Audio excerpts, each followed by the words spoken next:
Good morning, everybody. Thank you for joining us. We are on the Ramban on chapter 33, verse 6. And the issue the Ramban is dealing with is why the tribe of Shimon is excluded from the brachos of Moshe Rabbeinu. The Ramban cited other Mefarshim, other commentators who explain that Shimon was involved in the sin of worshiping Baal Peor.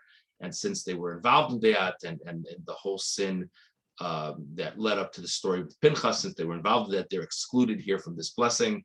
The Ramban is skeptical of that pshat, that the issue of the Avodah Zarah with Baal Peor and the accompanying sinful behavior was restricted to one tribe. So the Ramban says that's not what's going on. What's going on is that whenever the tribes are referred to, they're always referred to in a unit of 12. And we have 13 tribes to deal with here. So someone's got to go. When Yaakov blessed his sons, the way he dealt with it is he did not bless Ephraim and Manasseh separately. He blessed Yosef as just one composite group. But the Ramban says that's fine and well, but Ephraim and Manasseh have been treated as separate tribes in all kinds of ways over this period of time. And he also says that Yoshua, who was from the tribe of Ephraim, is clearly given special mention here, so it'll be very strange to leave out Manasseh. So the Ramban says that was not an option. Ephraim and Manasseh had to be mentioned as separate tribes. He said there's no reason not to mention the tribe of Levi. In fact, what we talk about with the tribe of Levi has to do with them bringing offerings that are a blessing for all of Israel. So to leave them out doesn't make a lot of sense either. So I'm going to pick up from in the Ramban. It's probably about 70% of the way through the Ramban. In mine, it's a new paragraph. V'hinei Hishir. It's probably about 20 lines from the end of the Ramban. V'hinei Hishir Shimon shelo hayashiv tel gadol. Shimon did not have a large tribe. V'lo hoisa bo birkas Yaakov avia meruba avachulkam b'Yaakov afitzam b'Yisrael. When Yaakov blesses his sons in Parshas Vayechi, there wasn't such a great bracha said for Shimon. He says for Shimon that I'll spread them out among the Jewish people. So he's not breaking ground with what Yaakov did by leaving out Shimon relative to the other tribes. And in general, Shimon is not such a large tribe. So therefore, if someone's going to have to be omitted, it makes sense to omit Shimon. But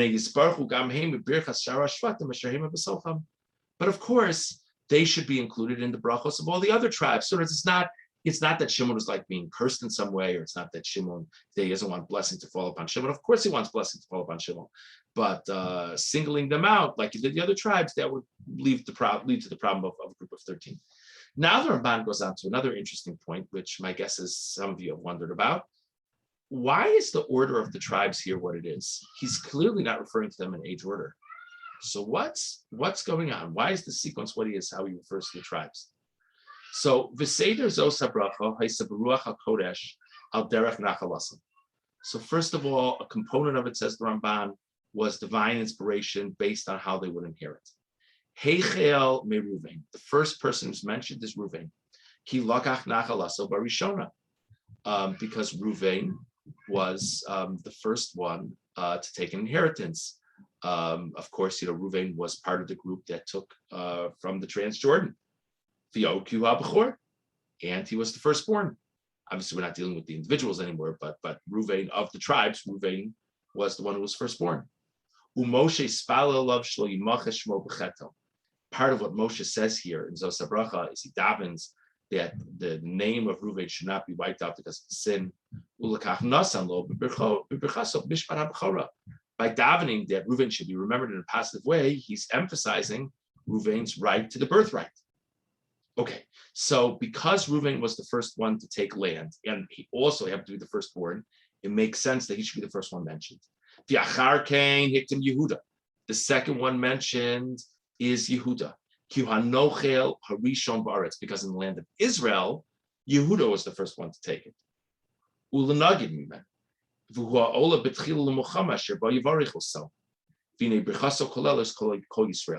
Yehuda very much led the way in terms of the military efforts to take the land. So it makes sense that he should have a unique bracha as well. So he was the first one to take land, and he was very much a leader in taking the land. That tribe was the first one to get the land. So Yehuda is the second one mentioned. V'achar kain birech Levi achonim b'nei Yehuda b'Yerushalayim. V'sham yiyu korbanosam l'ratzam. Levi in general was camped near Yehuda in Jerusalem. And of course, that would be the place ultimately where they would bring korbanos into the Beis Hamikdash. So it makes sense once you talk about Yehuda that you should mention Levi. V'acharei kain birech Binyamin. Of course, we know Binyamin's portion was near Yehuda. And Yerushalayim and the temple were situated between the sections of Yehuda and Binyamin. And the Leviim camped with both of them. Then he blesses the sons of Yosef, Ephraim and Menashe. It says in the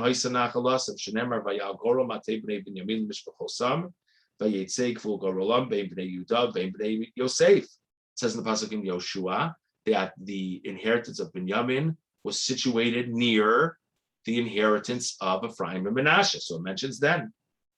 Now, it's interesting that we're touching on it here, but in general, going back, there was somewhat of a hierarchy within the tribes because the children of Yaakov that were children from Rachel and Leah were considered more prominent than the children who were children from the maidservants. The children were from Bilhah and Zilpah. The children of Bilhah and Zilpah also were tribes of Israel, but they just weren't given the same prestige. So we've done Reuven because he was the first one to get, and he was the Bechor. Yehuda because he was the first one to take in Israel. Levi, Binyamin, Ephraim, Menashe. These are all because they're in the same general section as Yehuda. So now we actually only have 2 more tribes left from the children of Rachel and Leah. It's Yisachar and Zvulun. V'hikdim Zvulun Yisachar kasher asa Yaakov v'chein nafa gorala mashlish l'bnei Zvulun v'agorala v'vi l'bnei Yisachar. So it first says Zvulun and then Yisachar. That's the order that Yaakov sent them in. Actually the order in which they inherited the land of Israel. V'achar kain birech b'nei Ashvachos Dan v'Naftali Gad v'Asher kaseda toldosam.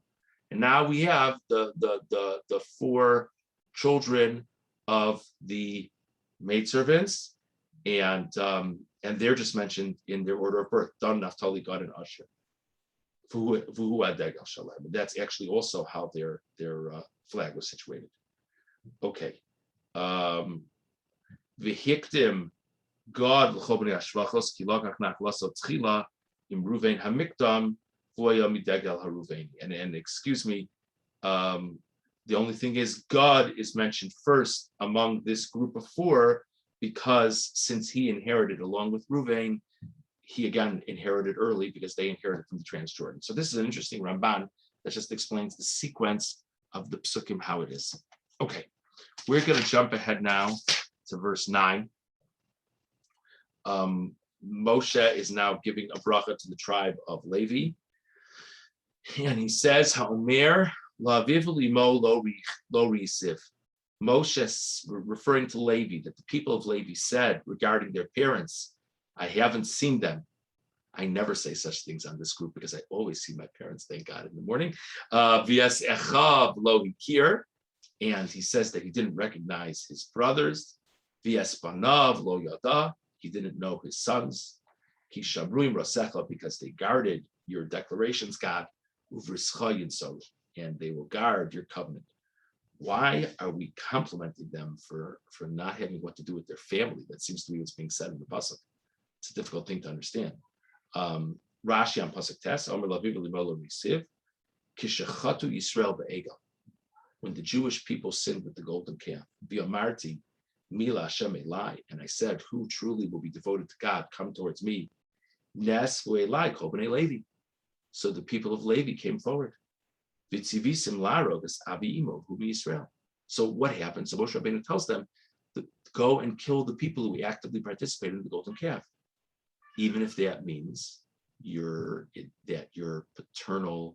maternal grandfather, if he participated in the golden calf, because none of the tribe of Levi participated in the golden calf. So you have to explain a little bit if they're related. How could they not be Levium if so he says, well, maybe their maternal grandfather was from another tribe, Os Echav or Achiv Me'imo, or a half brother, Ben Bito, or maybe a grandchild. So Rashi says the context over here when it talks about forgetting about family is when the Levium punished those who were involved in the golden calf. They were willing to punish relatives. They weren't going to punish other Levium because they weren't involved in the golden calf, but other relatives from other tribes, they were willing to punish them because that was the will of God. Very famous Rashi. Just for the sake of variety, I want to share with you the Sforno, second Sforno on Pasuk Tes. V'es banav lo yoda ki shamrim rasecha. He didn't know his sons. Now Rashi explained his son is his grandson through his daughter. In other words, maybe his daughter married someone from another tribe. So, and then maybe his grandson participated in the golden calf. Sforno says a whole different shot. Lo hikbir al chayibana bamidbar. The members of the tribe of Levi were not worried about the health of their children in the desert. They lishmoim rasecha, to guard your statement. V'hi mitzvahs milas apanim. It refers to bris for the sons. Afa pisho yumesim rabim mehem. Famous idea. It's a very interesting sforno. It's a famous idea that in general the Jewish people did not do the bris in the desert because there was this northern wind that was considered dangerous. The Sforno says, it says at the end of the pasuk, "V'rischayin soru," they'll guard your covenant, your bris. The Sforno says, you know what it means? They didn't worry about their sons. They were willing to take their chances. They were willing to take their chances to give their sons brises in the desert, even though it didn't seem to be healthy. It's interesting. Debbie, I don't know if you remember, we actually discussed this Sforno in the Chumash class Wednesday night when we were still in the building, while we were still learning Chumash. And rightfully so, one of the members of the class was very bothered by this Sforno, because isn't the halacha that you're supposed to be careful and safe, etc. So I don't know. It's hard to know. I mean, what I thought the pshat might be is that sometimes there's something sort of in between, and that it's maybe it's not clearly dangerous, but it's not clearly safe. I don't know. But in any event, it's a very very interesting sforno. Let's just jump ahead to 18. Let's jump ahead to 18. It says in the pasuk, "V'lizvulun amar smach zvulun b'tzeisecha." To Zvulun he said, "Zvulun, you should be happy in your goings out. V'yisachar bo'alacha, and Yisachar, you should be happy in your tent." It's already 9:45, so we're going to stop here. But I want to mention for anyone who's interested, it's a very interesting Kli Yakar. Tzeisecha connotes as Zvulun is going out, whereas O'alecha connotes while Yisachar is sitting in the tent. So the famous idea that Zvulun was a merchant and Yisachar would stay and study Torah, but it's still interesting in the state of going out as opposed to like in your boat or something like that. It's a very interesting Kli Yakar on the pasuk.